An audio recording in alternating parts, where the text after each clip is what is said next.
judge has to say about it. Team captain Rachel Carlson is in our hot seat, ready to face questions from Frank.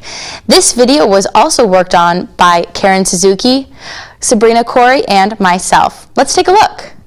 Point at poor Catherine and say, "Lo, there's Matt Petruchio's wife. If it would please him to come and marry her." God, I'm so excited for you to direct Taming to the Shrew. I always wanted to play Catherine. It's going to be so much better because you're directing it. Yeah, should be fun. Should be fun. So who do you think I should cast for Petruchio? I work well with a lot of actors here, but I've always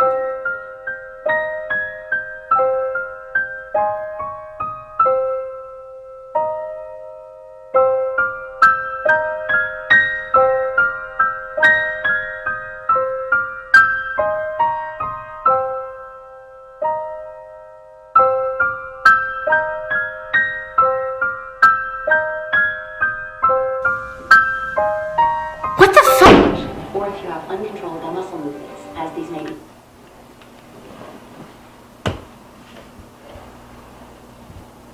Your audition was good, Rory.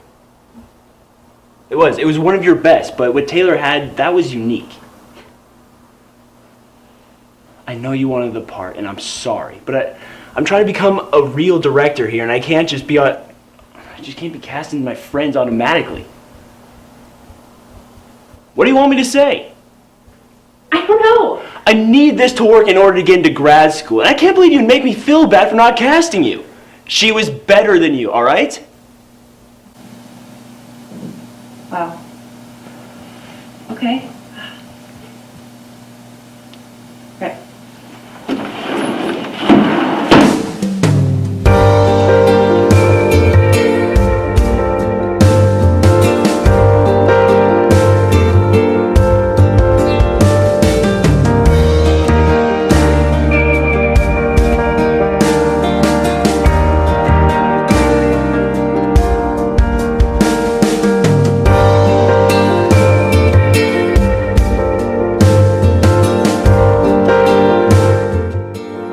Hello, my name is Rory Smith, and today I will be auditioning with two pieces. One from Broadway Bound Witness.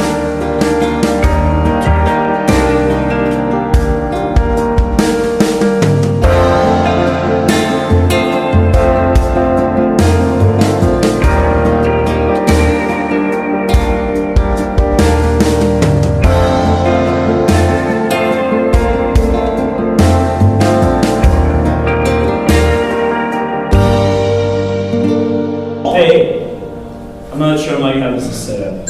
I'm so sorry. Hang on. Hello? Yes? Friday at 7:30. Yes, I'll be there. Yes, thank you. Thank you so much. Thank you. Friday at 7:30, that's funny, because I could have sworn we had a show at that time. That was the theater downtown. I got a call back for their new musical. This could jumpstart my career. I'm a senior. I don't have anything planned after graduation. I need this. Wait a minute.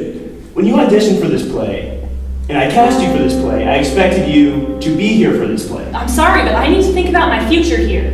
I trusted you. What am I supposed to do now? I'm sorry.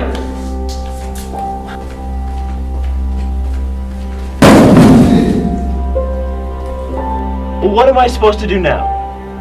I don't know, dude, but you're gonna have to find another actress fast, though. I don't know. What do you want me to say? Clearly you don't understand how much this means to me. Oh my gosh. No, that's amazing. Thank you so much. Of course I'll be there. Friday at 7:30. Thank you. Can I talk to you? Sure. Have a seat.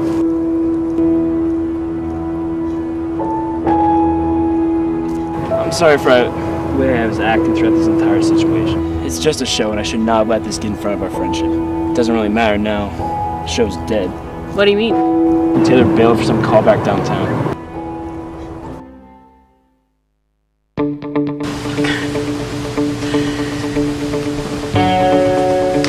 Hey.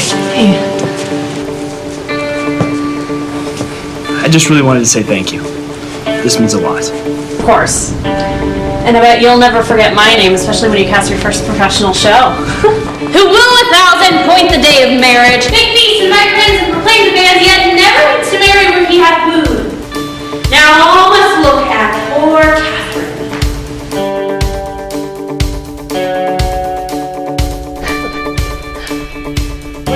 job, ladies. Well, we all just watched a modernized version of The Good Samaritan. But Frank, what do you think about that film? Well, Dana, you know, I have judged a lot of these film fights. We were talking about that before, and when I talked to Dan about this, I watched all three, and I started, you know, kind of walking through some of the things that I, you know, some advice I would give or whatever, and I thought they were senior projects.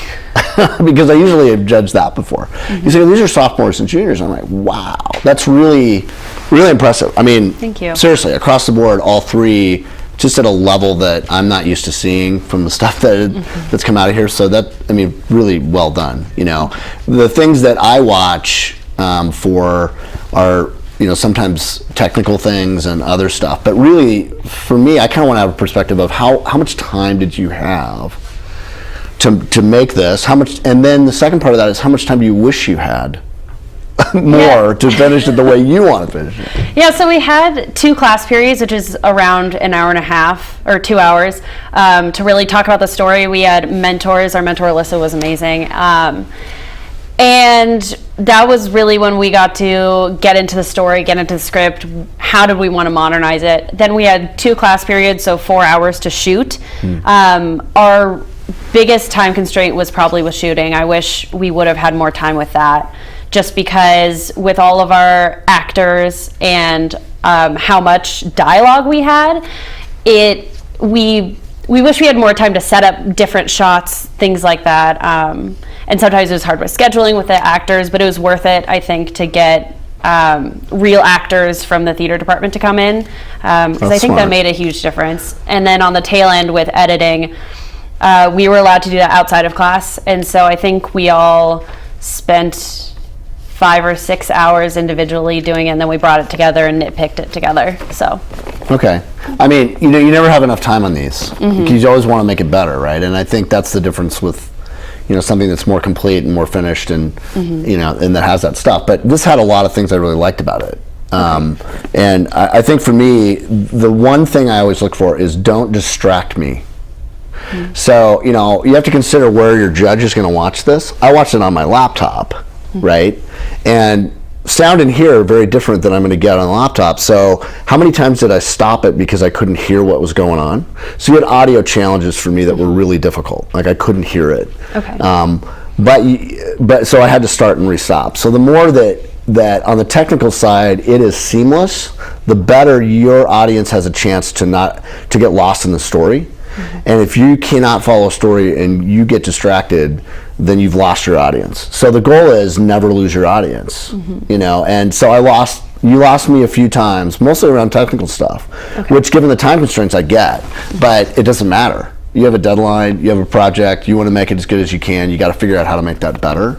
And it really is more of a mixing thing, I think, at the end of the day. And you know, that's not really an excuse for much more than you didn't bring it up enough. There are also little things like there's a line in there where you've got to read something, you know, on the screen, and it just wasn't on there long enough for me to read. So I missed that. Those are really important cues to move the story along. Okay. You know, so I mean, to me that was the biggest thing. But I followed the story. I thought it was really, I got it. But to me, why did you guys make? You know, the other question I have is, what made you think of this particular story setting? Why around Shakespeare? Why around that? Well, I'm a theater major as well as a broadcasting major, and to me, the story of the Good Samaritan is often, we overlook the people and the feelings because the way that it's written in the Bible, it is very linear in the way that it is, this happened, this person left him, this happened, things like that. And so we wanted to bring it into a contemporary way that might be around people who have heightened emotions.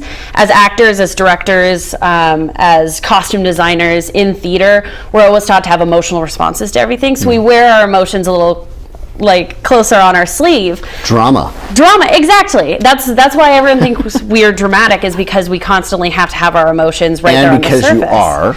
True. Okay. True. There's those two things going on.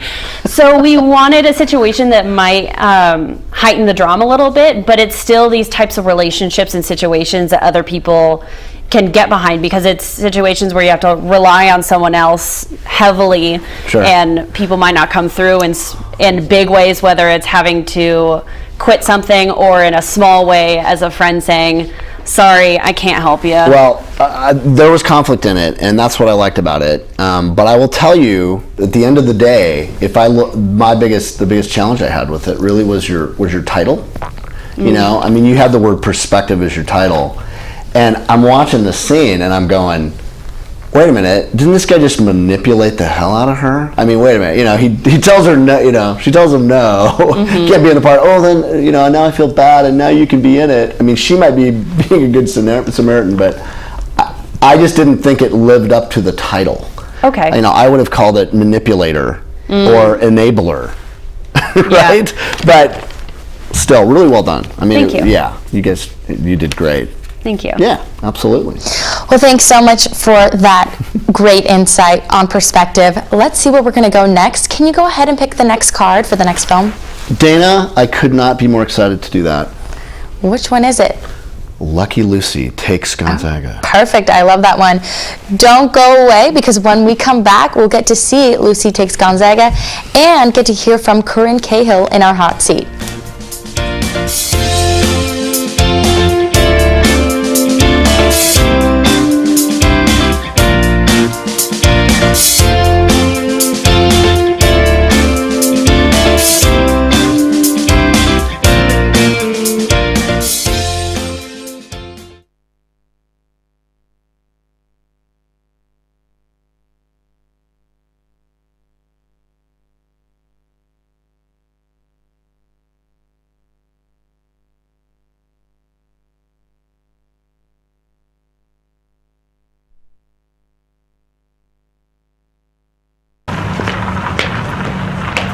Go Zags! Go Zags! Go Zags! Go Zags! Go Zags. Go Zags! Go Zags! Go Zags! Until next time, I'm Greg Talbot. Go Zags.